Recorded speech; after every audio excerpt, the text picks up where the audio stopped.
Թեմայի շուրջ զրուցելու ենք Transparency International հակակոռուպցիոն կենտրոնի իրավաբան Միհրան Բուլղադարյանի հետ։ Բարև ձեզ, պարոն Բուլղադարյան։ Ձեզ։ Եվ այսպես մի շարք հասարակական կազմակերպություններ, այդ թվում Transparency International-ը հայտարարություն են տարածել Հայկ Սարգսյանի նախագծի վերաբերյալ, կոչ անելով այն ընդհանրապես հանել շրջանառությունից։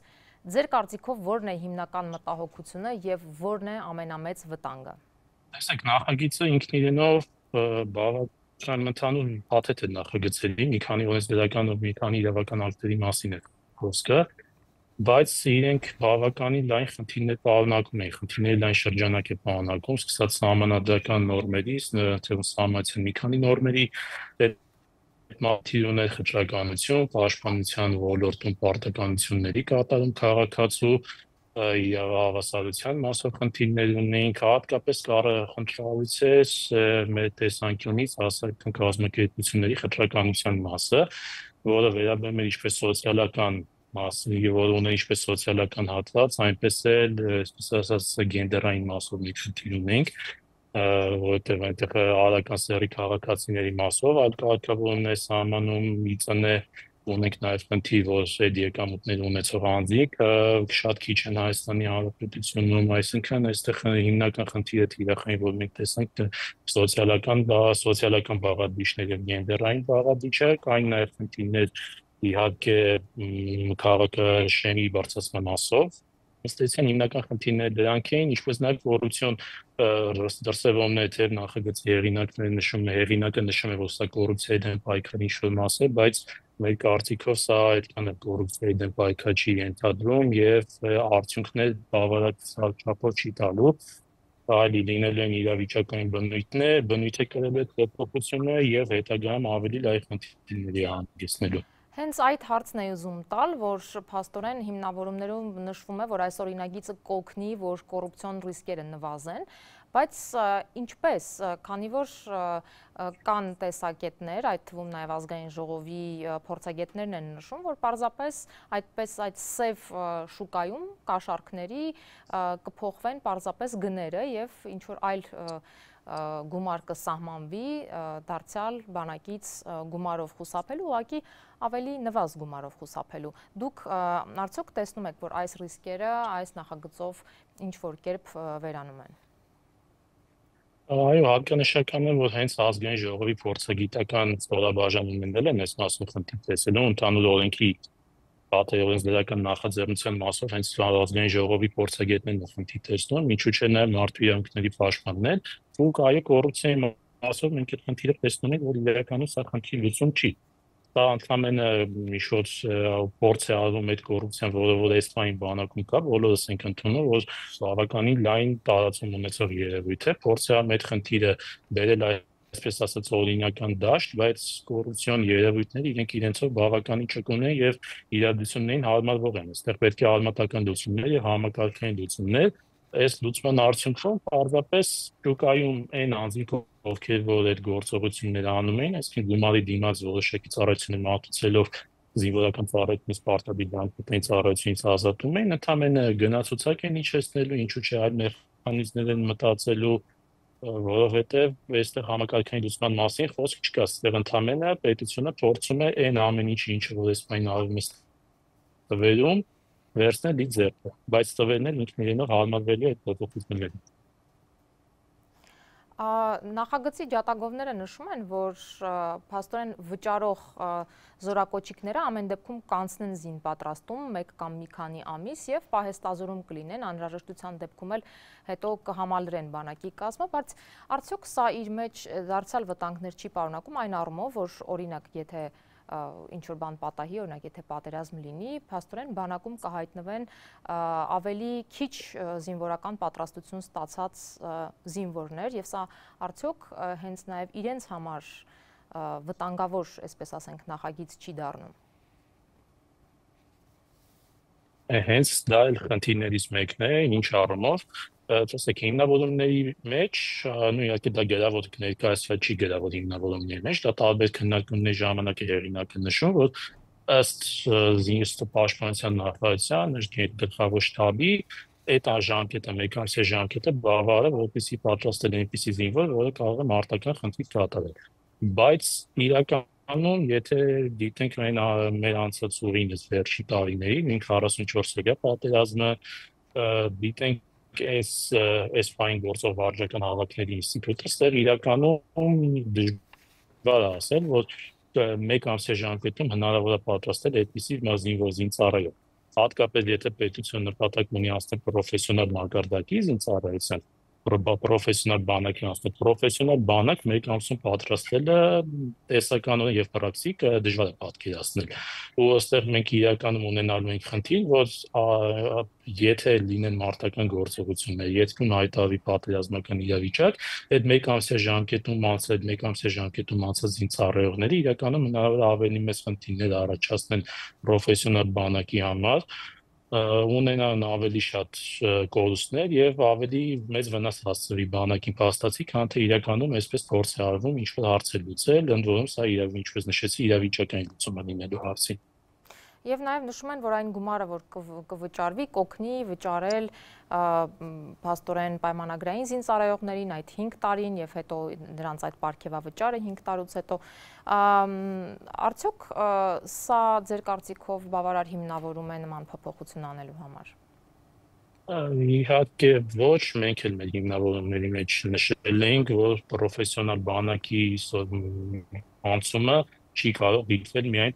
սոցիալական ապահովությունով, այսինքն աշխատավարձ տալը անձին եւ հավաքելը դա ինքնին պրոֆեսիոնալ բանակի անցում չի։ Պրոֆեսիոնալ բանակի անցումը դա համակարգային լուծումներ պահանջող, լուրջ ռազմավարության մշակման կարիք ունեցող գործողություններ են, որոնք այս պահին առնվազն իմ կարծիքով արկա չեն, տեսանելի չեն կառավարության գործողություններում եւ այս միջոցով պրոֆեսիոնալ բանակի լուծում անցնելը սա ընդհանրապես այն անձինք, ովքեր որ պայմանագրային ծառայությունով մարտական հերթապահություն իրականացնում, իրենց աշխատավարձի հարցն է ինչ-որ առումով լուծելու, բայց դա նորից ինքնին պրոֆեսիոնալ բանակ համարել շատ ձեռու է, դա պրոֆեսիոնալ բանակ համարելուց այն ինչ որ մենք պատկերացնում ենք միջազգային ստանդարտներով, նույն ինչով ոչ ՆԱՏՕ-ի բանակները, եթե ուսումնասիրենք պրոֆեսիոնալ բանակի ինչ է ենթադրում, ինչով ոչ նաև ԱՊՀ երկրներում նույն Ռուսաստանի Դաշնության դեպքում պրոֆեսիոնալ բանակի ինչ է ենթադրում, ինչու՞ չէ նաև մեր հարևան երկրներում նույն Ադրբեջանում կամ Վրաստանում, սա պրոֆեսիոնալ բանակի նման չի, սա ընդամենը անձիկ են, ովքեր մարտական հերթապահություն իրականացնում գնում են աշխատանքի 14 օր, 14 օր հետո իջնում են, հիմնականում գնում են տուն եւ որևէ այլ պատրաստություն, դասընթացներ հիմնականում չեն անցնում, ատեստացիաներով փորձ է արվում ինչ-որ գործողություններ արվել, ինչ-որ փոփոխություններ անել, բայց դա քիչ է, իմ կարծիքով։ Նախագծում եւս մի կետ կա, քաղաքացիությանն է վերաբերում, նշվում է, որ նախազորակոչային տարիքի տղաները փաստորեն պետությանը կարծես թե այդպես 15 միլիոն դրամի պարտք են ունենալու, որը զրոյացվելու է, երբ նրանք արդեն հաշվառվեն զինծառայության համար, կամ հրաժարվեն քաղաքացիությունից եւ վճարեն այդ 15 միլիոնը, այս դեպքում ինչ վտանգներ կան եւ անգամ նախագծի հեղինակը իդեպ վերջերս նշում էր, որ իրենք հակված են արագ ընդունել այս նախագիծը, քանի որ արդեն նկատվում է դիմումների աճ, այսինքն շտապողականություն այն մարդկանց շրջանում, ովքեր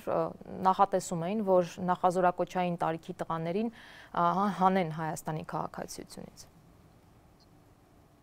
Տեսեք, այստեղ հասնում ենք այն խնդրին, երբ որ նշում ենք սեռով պայմանավորված հաշվականության հարցը։ Այսինքն այստեղ հարական սեռի ցանկացած քաղաքացիով ծնվում է Հայաստանի Հանրապետություն, ստանում է Հայաստանի Հանրապետության քաղաքացիություն, ի վրա ունեն մեկ պարտականություն, որը սահմանադրության որպես այդպեսին նախատեսված չի։ Ու այստեղ ինչ-որ տերմին է մտցվել օրենսդրության մեջ, հանրային իրավական պարտավորություն, եթե ճիշտ եմ հիշում, այդպիսի ձեռագիր կա, որը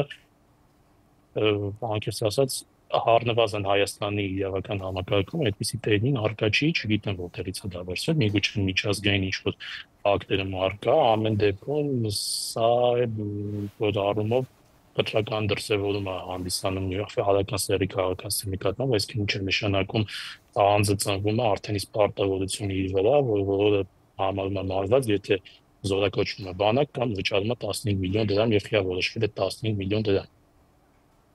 Այսինքն այդտեղ ինչքան ու հաշվարկել, այո, ու հաշվարկվածել չի ինչքանով է սա նպաստելու արդեն իսկ զորակոչից խուսափած եւ արտասահմանում գտնվող անձանց վերադարձին, քանի հոգի է պատրաստ 19 միլիոնով է չարել եւ մի շարք այլ հարցեր, ու այս հարցերը հայտնաշական, որ նաեւ հենց պետական համակարգի մի շարք կառույցներում էլ էս մասով կառույցը կարգավորում տեսնեն, հենց մարդու իրավունքների պաշտպանն է այս դիրքորոշումը հայտնել է սրա մասով եւ այլ հարցերով 37 տարեկան շնորհացածություն դա էլ մեկ այլ խնդրեմ 32 էր կառավարության առաջարկով սկզբանը 37 էր, այո, կառավարությունը 32 հայտնի չէ թե եթե օրինակ ընդունվի վերջո ինչ որ կետերը կմնան եւ որ կետերը կընդունվեն, ամեն դեպքում սա առաջին փորձը չէ նման նախագիծ բերելու, Հայկ Սարգսյանը 2019-ին է բերել այդ ժամանակ պաշտպանության նախարարությունը կտրուկ դեմ էր, հետո ինքը պաշտպանության նախարարությունը 22 թվականին դա դարձյալ կապել էր այդ պայմանագրային զինծառայության ծրագրի հետ, հայրենաց պաշտպանի հետ, սակայն այդ ժամանակ այս բաղադրիչը հանվեց, թողնվեց միայն այդ 5 տարով պայմանագրային զինծառայության առաջարկը պաշտպանության նախարարության։ Հիմա դարձյալ այս նախագիծը կարծես թե փորձ է արվում դարձյալ բերել եւ ընդունել։ Եթե ընդունվի ամեն դեպքում, հետևանքը ձեր կարծիքով ինչպիսին կարող է լինել, ես նկատի ունեմ ավելի շատ հանրության բարոյահոգեբանական կամ այդ արդարության զգացման վրա։ Արդյոք այս նախագիծը սկզբունքային առումով չի խաթարում հանրության այդ սոցիալական արդարության պատկերացումները։ Ուսեք իհարկե քննի լինելու միանշանակ, որովհետև սոցիալական արդարության այս հարցը մենք այս բային արդեն ստոքի կախված անկախ այս անգամանքից։ Դա միանշանակ ավելի է խորացնում, սա գլոբալ մակարդակում միանշանակ հանրության մասը ուտելիա ոչ այն անձողջով կարողանալու ազատի ծառայությունից այն անձողջ չունի միևնույնն է իրենց վերամենալու բանական ծառայությունը, ինչը հիմա կա, այսինքն այստեղ համակարգային լուծումների անհրաժեշտություն է մեստեղ։ Իսկ ինչ վերաբերում է բանակի մակարդակում, այս փոփոխությունները ամբողջ ծավալը բանակը խնդիրներ միանշանակ պահպանել են։ Հենց 32 տարեկան մասն եթե կարելի է մի բառել ասեն, 32 տարեկան ծառայություն գնալու դեպքում բանակում բարոյահոգեբանական վիճակը ինքնին նորմալ չի լինելու, որովհետև եթե ցանկացած մարդու հարցնենք, այն անձով դիմում է բանակ թեկուզ մեկ զորակոչ ավելի ուշ 18 տարեկանների հետ իր համար լինում է հարմարվելու խնդիր։ Ինչ ոստեղ հաշվարկված չի 32 տարեկան արդյոք եթե գնա բանակ արդեն ինձ ցավս վերցած մեծ մասը ընտանիք ունեցել 2 տարի ժամանակով իրենք կփնուկ ընտանիքից ինչ ազդեցություն դառնում ընտանիքի վրա, ինչ ազդեցություն մարդկային վրա սոցիալական ինչ փոփոխություններ է բերում տնտեսական ինչ փոփոխություններ է բերում բանակում ինչպես են այդ մարդիկ ինտեգրվելու բանակային միջավայրին արդյոք այդ բանակցության նորմալ հոգեբանական աշխատողներով այդ անձինը կարողանալ են ապահովել այս հարցերը դեռևս բաց են ավելին ասեմ մեկ ասված առայության դեպքում էլ խնդիրներ լինելու սոցիալական արդարությունը ստացվում բանակում էլ է լինելու ինչքան էլ նշում են որ բանակը եթե անձիկ ծառայել են առանձնացված ստորաբաժանում, դա արդեն իսկ առանձնացվածություն սոցիալական արդարության խնդիրն է։ Մենք ով ստորաբաժանում ծառայի ռոբոտ 1-2 տարի պետք է ծառայի, այդ անձանք փինայելու որպես իր համածառայից ընկերներ ու հետագայում եթե ինչ-որ խնդիր առաջանա, մարդկային գործողությունների անվիճություն առաջանա, այստեղ ներդաշնակն խնդրեմ է կարող լինել։ Այսինքն հասարակական կազմակերպությունները կոչ են անում, որպեսզի այս նախագիծը պարզապես հանվի շրջանառությունից եւ բանակում խնդիրների այլ լուծումներ տրվեն։ Տեսեք, այստեղ ոչ միայն բանակի խնդիրն է, նույն կոռուպցիայի դեմ պայքար երբ նշում եմ, այստեղ խնդիրը նոր կոռուպցիայի վերահսկման մասում կառավարության գործողությունները։ Այստեղ մենք ռազմավարությունների նկատմամբ ինչ որ որոշակի մոտեցումներ կան կառավարության մոտ, եւ ռազմավարությունները կատարվում են բացառապես ի վրա, այսինքն գործողությունը արվում է, նշվում է, որ գործողությունը կատարվել է, ու դա բոլոր ռազմավարություններն են գրեթե այդ վիճակում։ Նշվում է, որ ռազմավարության գործողությունն է կատարել, բայց իրականության մեջ այդ գործողությունները կատարված չեն, սա համակարգային լուծումները ես նշում եմ, սա նկատվում է, այստեղ չէ բանակին, չէ կոռուպցիայի դեմ պայքարի վերլուծում, արագիչն է, որ համակարգային գործողություններ ձևավորվեն, այդ կամքը դրսևորվի, որ համակարգային մակարդակում կոռուպցիաներ վերացվի հանրության նկատմամբ հանրության մեջ բանակ գնալու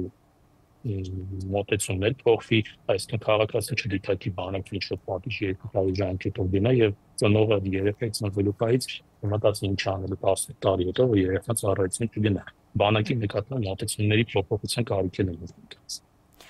Շնորհակալություն, շատ շնորհակալ եմ հարցազրույցի համար, զրուցում էինք Transparency International հակակոռուպցիոն կենտրոնի իրավաբան Միհրան Բուղադարյանի հետ։